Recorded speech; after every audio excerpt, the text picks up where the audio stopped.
Pum bum bum bum bum bum ba dum dum dum dum dum dum dum da dum dum dum da dum dum dum da da dum.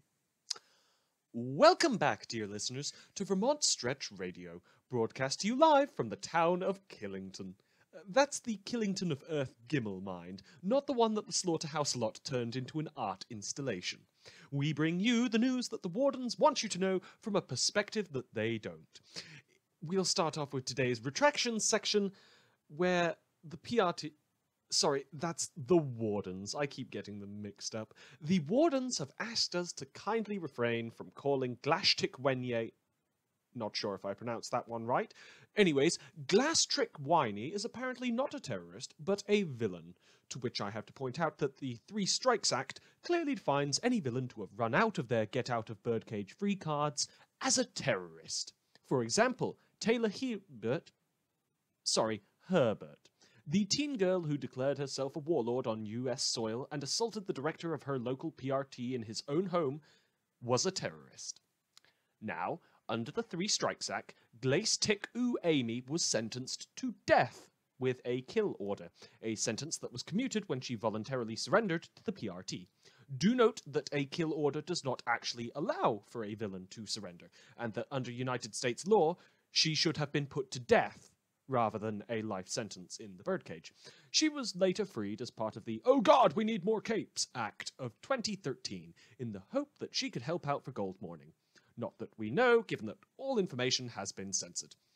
Now, if she was still alive today, the General Amnesty would grant her exemption from all of her past crimes, and as she has committed no crimes since, until she can be convicted for a crime committed after the death of Sion, arresting or detaining her in any way is technically illegal under the laws that the wardens pretend to be enforcing. So I guess technically, Glastick Amy is not a terrorist anymore. Apologies, listeners. In today's news, we have some good news as well. Now, the Norfair Disaster wanted to thank us for her shout-out the other week. A young and inspiring rogue cape, the Norfair Disaster, who was also kind enough to tell us that we're free to shorten her name. Let me tell you, the amount of capes that just get angry with you if you try and abbreviate. Anyway, she got her powers a little while ago, and with the way the news has been, Nora has been more than a little hesitant about dressing up to go out and fight crime. Or cause crime. This comes as a rare sign of a return to the rogue capes of yesteryear, where powers that had applications outside of combat were able to sell their goods and services so long as they didn't hurt big businesses. Under the rule of law in the PRT's United States, any use of powers to produce goods or services such that it posed a threat to the jobs and livelihood of American workers was declared illegal. For example, if the white supremacist supervillain, Allfather, wanted to, say, sell the knives and blades that his power made, rather than organizing hate crime, that would endanger the proud knife manufacturers of America. Far safer if he just stuck to that organized hate crime thing. By contrast, if the mind-controlling Master Canary wanted to become a musician and potentially expose millions to her influence, that would be perfectly fine. Or if the cloth-controlling Master Parian set up a fashion boutique, that would be fair and legal, so long as the designs that Parian made were only sold within her store and did not actually threaten the jobs and or designs of normal fashion designers, even though the ability to control cloth does not actually affect her competence at fashion design. These days, Parian is a high-ranking member of the gang-turned-de facto government body, the Undersiders. Their claim to power is just as legitimate as the Wardens, after all.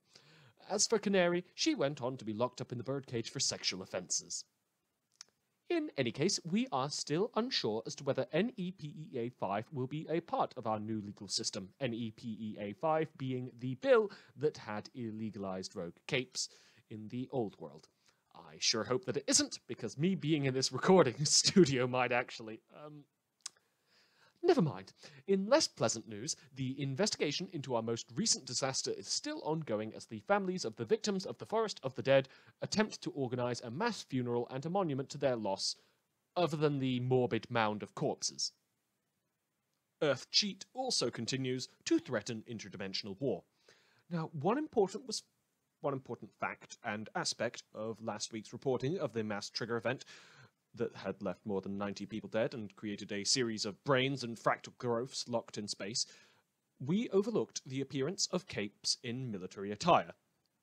Rumours are spreading of a new organisation that has risen from the ashes of the PRT, much as in the same way that the Wardens had sprung from the ashes of the new Protectorate after their tragic failure to stop the Slaughterhouse Nine's clone army, known to some as the Slaughterhouse 9000 and to others as the Slaughterhouse Lot. Now, this appearance of military capes raises the important question of whether military service will be legal for capes in our brave new worlds, given that it wasn't before. Additionally, we need to question whether military service will be mandatory in the event of interdimensional war, and whether conscription would even work against people like Nilbog, for example. More importantly, it raises the question of whether or not we should be worried about having a military force before we have a government for that military to serve. A government that will most likely be comprised not of public servants, but of the private institutions that control our trading market, our currency, and our housing market. Private institutions such as the one headed by Sierra Kiley, formerly a member of the Undersiders. No, really, you can look this one up. They deleted all the pictures of Skidder, but there's still a few of Miss Kiley in the company of the workers in the young terrorist warlord's territory. This isn't even a well-kept secret. We all know Tattletale runs Brockton Bay, we just aren't doing anything about it. I mean, God forbid a cape commits murder, but financial fraud, conspiracy, blackmailing a public official, lying to the public, apparently all fair game. The Wardens aren't really being consistent with this whole amnesty thing. I mean, you're going to punish people for murder, but not breaking every other law in the book. Now, speaking of travesties against amnesties, the sleepy peninsula of Hollow Point is still under the control of a horde of B-list villains, which has continued to lower housing prices in the area, much to my chagrin. If our heroes don't do anything soon, I might actually lose money on my investment. In self-defense news, we are experiencing a terminal shortage in everything from armor-piercing ammunition to tasers. Really? People are starving to death or dying of malnutrition while they are being misdiagnosed by untrained doctors, and apparently people aren't rationing their tasers. The need for stun guns in our brave new world is apparently exceeding the means of production. The Wardens themselves have advised that just because a weapon is non-lethal doesn't mean you're free to shoot first and ask questions later. This extends to other means and methods of personal defense, ranging from pepper spray through to flashbang and containment foam grenades. We don't have the manufacturing base to make any more, we don't have the resources to trade for any more, and we don't have the legal system to punish anyone breaking any outdated restrictions on possession of non-lethal weaponry, conventional and unconventional. The Wardens have advised that the possession of containment foam weaponry outside of official government agencies is illegal. So you're going to arrest yourselves, eh, Wardens? I don't think you are an official government agency. We don't have an official government. Is this just another unenforceable law you're going to try and do something about? Or am I only allowed to use any Protectorate gear that I may or may not have looted during the end of the world, so long as I go out and call myself the new Protectorate? Let's put a pin in that. In more disturbing news, we have rumours of sightings of more of Nilbog's horde of nightmares, alongside rumours of a strange and terrifying disease that transforms its victims into more of Nilbog's horde of nightmares. For those of you from worlds other than Earth-Bait, Nilbog was Jaime Rink, a middle manager turned God King. Some 15 years pre-GM, Nilbog decided to kill his entire town of Ellisburg, feeding its people to a series of bloated and pregnant monsters so that they might birth a new host of nightmares. The PRT, of course, responded by trying to burn him, to which Nilbog responded by creating these little monsters that breed when you try to burn them.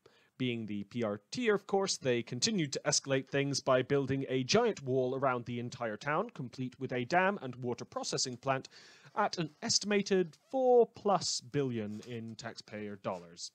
Nilbog himself was content to just hide inside the walls after that until gold morning, presumably playing God right up until the walls came down. According to the Wardens, he poses no further threat to anyone. Not so his creations, which have continued to spread across the ruins of Earthbait and have even been sighted on Earth Gimel. Now, note that a number of survivors are still trapped in Earthbait by the warped and twisted landscape, the nightmares that roam the world, and our extensive background check and intrusive customs policies. There are a number of petitions online that you can show your support for by signing up, and try and encourage a "let them in! Dear God, let them all in!" policy, advocating free entry back into our worlds, given that, of course, we've allowed Birdcage inmates, Slaughterhouse 9 members, S-Class threats. Everyone who's dangerous is already in Earthbait. Gimel. I'm having the darndest time keeping track of which world we're on. It doesn't help that we've got train stations from each one to each other one. I mean, you can board a station on Earth C, get on out on Earth D, and be back home on Earth E by the end of the night. Nilbog's monsters can be discerned from regular old Case 53s by their colourful skin and colourful hair, their strange and colourful and musical accents, and their Dr. Seussian appearance. The authorities warn that no matter how cute some of the colourful and cartoonish creations may look, they are in fact all completely and terrifyingly lethal. All of them, even the really tiny ones. Don't try and step on any. Some of them are filled with acid or diseases, so the wardens really recommend not trying to squish them. Don't try and burn them either. That's how some of them breed. It makes more. And definitely don't try to shoot them, as a lot of them are bulletproof and will only be angered by small arms fire. In fact, just call the wardens to deal with it, even if you think it's just a rat. There's probably a local hero or villain that can help you out, but let's leave this to the experts. If you see any slightly differently coloured rats, call the wardens. Now, this concludes our news for the night, but I've managed to make a few bargains and pleas with the station managers, and I think we can fit in a little music before we switch off tonight. Our top pick is Aquarello do Brasil. I hope you'll enjoy. Bum bum ba bum bum bum ba dum bum bum ba bum bum bum ba da dum. This was a fan production for Parahuman audio community content. Worm, Ward, and the Parahumans series are owned and written by J.C. McCrae. Check out Worm at parahumans.wordpress.com and Ward at parahumans.net. It's Wildbow's world. We're just reporting on it. For the Ward audio project, an unofficial project to bring Wildbow's work to life, and for more community content like the theme song for a cake that I don't remember being there, visit parahumanaaudio.com. Lastly, a big shout out to Rain for being such a cool dude to host us, and to Kitius for her patience and willingness to cast a canny eye over these scripts. And a